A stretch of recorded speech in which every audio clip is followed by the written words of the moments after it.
A última lua cheia. O despertar da fera incontrolável. A noite estava inquieta.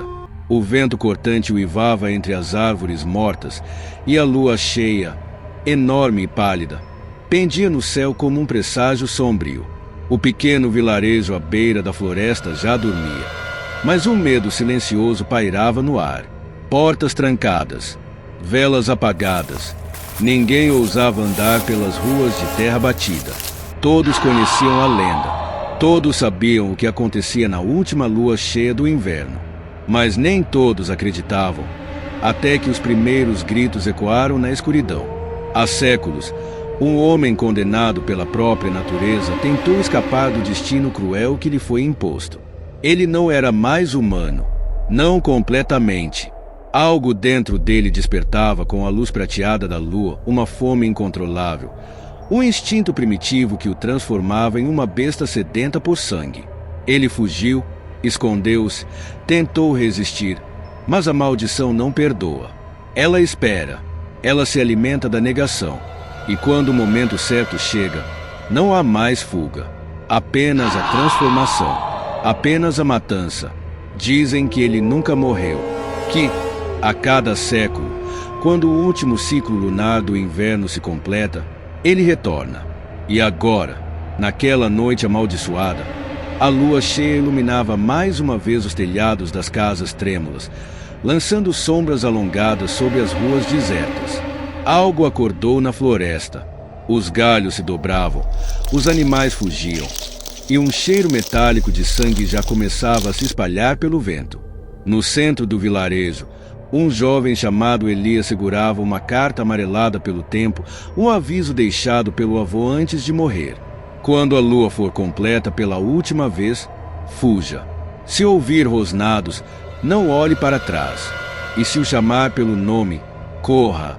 Mas ele não acreditava em velhas histórias. Não até que seus próprios olhos viram as pegadas gigantescas no solo lamacento. Não até que a noite foi rasgada por um urro de gelar os ossos. O primeiro corpo foi encontrado ao amanhecer, ou o que restou dele. Paredes cobertas de marcas de garras, portas arrancadas como se fossem feitas de papel, rastros profundos levando de volta à floresta. Algo espreitava na escuridão, algo que não poderia ser parado. Mas o pior ainda estava por vir, porque Elias percebeu algo que ninguém mais notou. A criatura não estava apenas matando, ela estava escolhendo, a cada noite, um novo desaparecimento. Um novo rastro de sangue. A fera não era cega em sua fúria. Havia um padrão, um propósito. Elias começou a juntar as pistas. Horrorizado, descobriu o verdadeiro segredo enterrado na história do vilarejo. Aquela criatura não era um estranho. Não era apenas uma fera qualquer.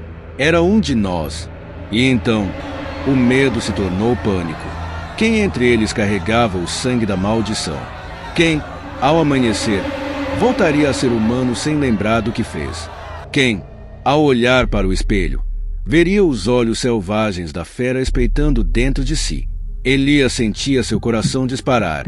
E se fosse ele? O tempo corria. A última lua cheia se aproximava. O vilarejo inteiro se preparava para a última noite do ciclo, mas já era tarde demais. Porque a besta já estava desperta. Ela já escolheu sua próxima vítima. E agora, não havia mais para onde correr.